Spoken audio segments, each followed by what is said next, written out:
এবার দেশে ফেরা ঠেকাতে নিজের বিরুদ্ধে নিজেই মামলা করেছেন বেনজির আহমেদ। দর্শক, ক্ষমতার দম্ভ, শত শত কোটি টাকার অবৈধ সাম্রাজ্য আর অবশেষে আইনের চোখ ফাঁকি দেবার এক অভিনব চাতুরী।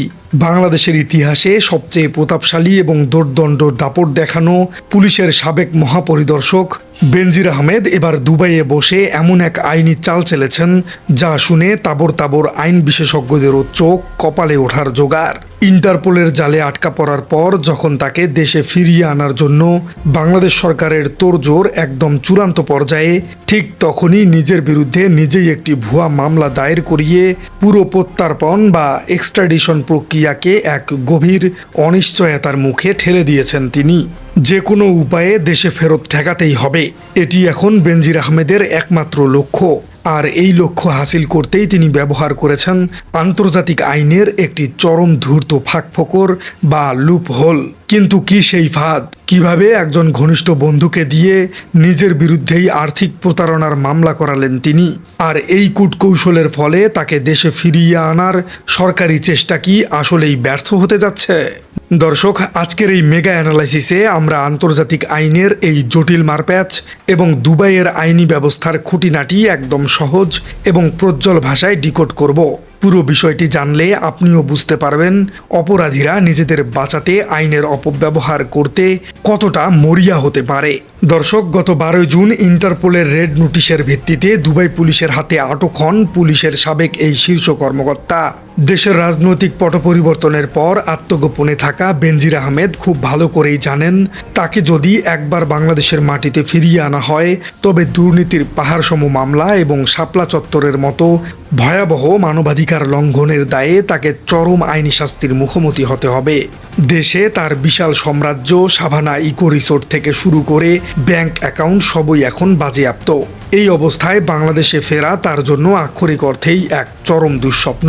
অন্যদিকে বাংলাদেশ সরকার তাকে দেশে ফিরিয়ে আনতে সর্বোচ্চ কূটনৈতিক এবং আইনি চেষ্টা চালিয়ে যাচ্ছে। সংবাদ মাধ্যমের তথ্য অনুযায়ী সংযুক্ত আরব আমিরাতে বাংলাদেশ দূতাবাসের কর্মকর্তাদের সাথে ঢাকা থেকে যাওয়া একটি বিশেষ প্রতিনিধি দল সে দেশের ন্যাশনাল সেন্ট্রাল ব্যুরো বা ইন্টারপোল শাখাসহ বিভিন্ন দপ্তরে রীতিমতো দৌড়ঝাঁপ শুরু করেছেন। নির্ধারিত 30 দিনের মধ্যে সমস্ত আইনি নথিপত্র, মামলার এজাহার এবং আদালতের আদেশ আমিরাত কর্তৃপক্ষের কাছে হস্তান্তর করা হয়েছে। যখন মনে হচ্ছিল বেনজিরকে দেশে ফেরানো এখন শুধুই সময়ের ব্যাপার, ঠিক তখনই তুরুপের তাসটি চাললেন এই ধুরন্ধর সাবেক পুলিশ কর্মকর্তা। দুবাইয়ের আন্তর্জাতিক সূত্র এবং ব্যবসায়িক মহলের তথ্য অনুযায়ী দেশে ফেরানো ঠেকাতে বেনজির আহমেদ তার অত্যন্ত ঘনিষ্ঠ এক সহযোগীকে দিয়ে স্থানীয় দুবাই আদালতে নিজের বিরুদ্ধেই একটি দেওয়ানি বা ব্যক্তিগত আর্থিক লেনদেন সংক্রান্ত মামলা দায়ের করিয়েছেন। এখন সাধারণ দর্শকের মনে একটি অত্যন্ত যৌক্তিক প্রশ্ন জাগতে পারে, একজন মানুষ কেন নিজে থেকে নিজের ঘাড়ে মামলার বোঝা চাপাবেন? এতে তো তার বিপদ আরও বাড়ার কথা। কিন্তু না দর্শক, আন্তর্জাতিক আইনের দৃষ্টিকোণ থেকে এটি বিপদ নয়, বরং এটি হলো নিজেকে বাঁচানোর এক চরম মাস্টার স্ট্রোক। দুবাই বা সংযুক্ত আরব আমিরাতের আইনি ব্যবস্থা অনুযায়ী যদি কোনো ব্যক্তির বিরুদ্ধে স্থানীয় আদালতে কোনো আর্থিক দেওয়ানি বা সম্পত্তির বিরোধ সংক্রান্ত মামলা চলমান থাকে, তবে সেই মামলার চূড়ান্ত নিষ্পত্তি না হওয়া পর্যন্ত ওই ব্যক্তিকে অন্য কোনো দেশের কাছে প্রত্যর্পণ বা এক্সট্রাডিশন করা যায় না। অর্থাৎ স্থানীয় পাওনাদার বা অভিযোগকারীর পাওনা বুঝিয়ে না দেয়া পর্যন্ত দুবাই সরকার ওই আসামিকে দেশ ছাড়ার অনুমতি দিবে না। বেনজির আহমেদ ঠিক এই সুযোগটি কাজে লাগিয়েছেন। তিনি তার নিজের লোক বা বন্ধুকে দিয়ে আদালতে অভিযোগ দায়ের করেছেন। তিনি আদালতে বলিয়েছেন যে বেনজির তাকে বিপুল পরিমাণ অর্থ পরিশোধ করতে ব্যর্থ হয়েছেন। এখন দুবাইয়ের আদালত বলবে, আগে আমাদের দেশের এই ব্যবসায়িক বিরোধের মীমাংসা হোক, তারপর তাকে বাংলাদেশে পাঠানোর বিষয়টি বিবেচনা করা হবে। দেওয়ানি মামলাগুলো বছরের পর বছর ধরে চলতেই থাকে। আর এই দীর্ঘসূত্রিতার সুযোগ নিয়েই বেনজির আহমেদ মূলত তার দেশে ফেরাকে এক অনিশ্চিত ভবিষ্যতের দিকে ঠেলে দিয়েছেন। আন্তর্জাতিক আইন নিয়ে কাজ করা বিশেষজ্ঞ এবং আইন শৃঙ্খলা রক্ষাকারী বাহিনীর একাধিক কর্মকর্তার সাথে কথা বলে জানা যায়, বেনজির আহমেদের এই কৌশলটি আন্তর্জাতিক অপরাধ জগতে খুব একটা অস্বাভাবিক নয়। একে বলা হয় জুডিশিয়াল শিল্ডিং বা বিচারিক সুরক্ষা বর্ম।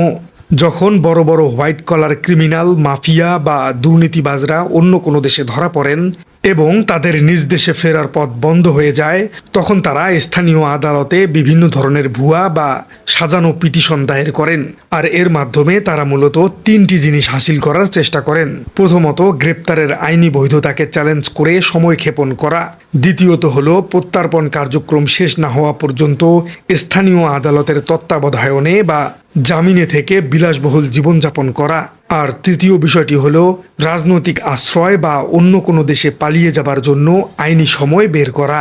বেনজির আহমেদ যেহেতু তার জীবনের একটি বড় সময় পুলিশের শীর্ষ পদে কাটিয়েছেন, তাই দেশীয় এবং আন্তর্জাতিক আইনের এই ফাঁকফোকরগুলো তার চেয়ে ভালো খুব কম মানুষই বোঝেন। নিজের লোক দিয়ে মামলা করিয়ে তিনি মূলত বাংলাদেশ সরকারের কূটনৈতিক গণিতে একটি বড় ধরনের ভুল করাতে চাচ্ছেন। দর্শক, বিষয়টি নিয়ে যখন গণমাধ্যমের পক্ষ থেকে বেনজির আহমেদের আইনি দেখভালের দায়িত্বে থাকা এক ব্যক্তির সাথে যোগাযোগ করা হয়, তখন তিনি অত্যন্ত সুকৌশলে এই ভুয়া মামলার বিষয়টি অস্বীকার করেন। নাম প্রকাশ না করার শর্তে তিনি বলেন, বর্তমান পরিস্থিতিতে আমরা জামিন নিয়ে ব্যস্ত আছি। এই পরিস্থিতিতে বেনজির আহমেদকে ঘিরে নিজের লোক দিয়ে মামলায় যাব কেন? এই বক্তব্যটি আইনি দৃষ্টিকোণ থেকে অত্যন্ত স্বাভাবিক, কারণ কোনো আইনজীবী প্রকাশ্যে স্বীকার করবেন না যে তার মক্কেল আদালতকে বিভ্রান্ত করার জন্য সাজানো মামলা করছেন। যদি দুবাইয়ের আদালত কোনোভাবে বুঝতে পারে যে এটি একটি ফেক লিটিগেশন বা ভুয়া মামলা, তবে বেনজির আহমেদকে উল্টো আদালত অবমাননা এবং বিচার ব্যবস্থাকে প্রতারিত করার দায়ে চরম শাস্তির মুখে পড়তে হবে। তাই বেনজির আহমেদের আইনজীবী খুব সতর্কতার সাথে বলেছেন যে দুবাই আদালত বাংলাদেশের প্রত্যর্পণ আবেদন কিভাবে মূল্যায়ন করে তারা এখন সেদিকেই তাকিয়ে আছেন। তবে প্রকৃত সত্য হলো, প্রকাশ্য আদালতের নথিতে এই সাজানো মামলার কথা লেখা না থাকলেও পর্দার আড়ালে এটি এখন বেনজিরের সবচেয়ে বড় আইনি ঢাল। বেনজিরের এই আইনি চালের পর বাংলাদেশ সরকারের সামনে এখন বড় ধরনের চ্যালেঞ্জ এসে দাঁড়িয়েছে। তবে সরকারও হাল ছাড়তে নারাজ। বাংলাদেশ সরকার ইতিমধ্যেই ইন্টারপোলের রেড নোটিশের ভিত্তিতে আনুষ্ঠানিক প্রত্যর্পণ প্রক্রিয়া শুরু করেছে এবং নির্ধারিত সময়ের মধ্যেই সমস্ত প্রমাণাদি পাঠিয়েছে।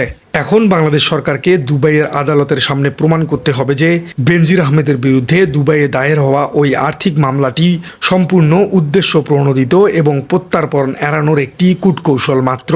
যদি বাংলাদেশ সরকারের নিয়মিত আন্তর্জাতিক আইনজীবীরা সফলভাবে এই ফেক লিটিগেশনের মুখোশ উন্মোচন করতে পারেন, তবে দুবাই আদালত এই স্থানীয় মামলাটি বাতিল করে দিয়ে বেনজিরকে বাংলাদেশের হাতে তুলে দেবার নির্দেশ দিতে পারে।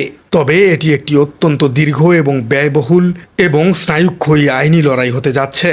দর্শক, রাষ্ট্রবিজ্ঞানে একটা কথা আছে, আইন মাকড়সার জালের মতো, ছোট পোকারা এতে আটকে যায় আর বড় পোকারা এটি ছিঁড়ে বেরিয়ে যায়। বেনজির আহমেদ আজীবন বাংলাদেশের আইনকে নিজের হাতের পুতুল বানিয়ে রেখেছিলেন। আজ যখন তিনি নিজেই আইনের জালে আটকা পড়েছেন, তখন সেই জাল ছিঁড়ে বের হবার জন্য তিনি বিদেশের মাটিতে আরেক আইনি জালিয়াতির আশ্রয় নিচ্ছেন। একজন সাবেক আইজিপি, যার দায়িত্ব ছিল দেশের আইন ও শৃঙ্খলাকে রক্ষা করা, তিনি আজ নিজেকে বাঁচাতে ভুয়া মামলার নাটক সাজাচ্ছেন।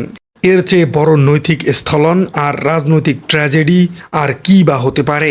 এই ঘটনা শুধু একজন ব্যক্তির দুর্নীতিকেই প্রকাশ করে না, বরং ক্ষমতার অপব্যবহার করে ফুলে ফেপে ওঠা একটি পুরো গোষ্ঠীর মনস্তাত্ত্বিক দেউলিয়াত্বকে বিশ্বের সামনে উন্মোচিত করে।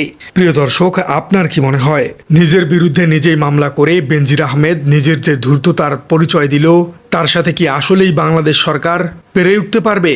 পুরো বিষয়টিকে আপনি কিভাবে দেখছেন? কমেন্টে জানিয়ে দিন আপনার সুচিন্তিত মতামত। আর আমাদের চ্যানেলে নতুন হয়ে থাকলে চ্যানেলটি সাবস্ক্রাইব করার অনুরোধ থাকলো। দেখা হচ্ছে পরবর্তী কোনো ভিডিওতে।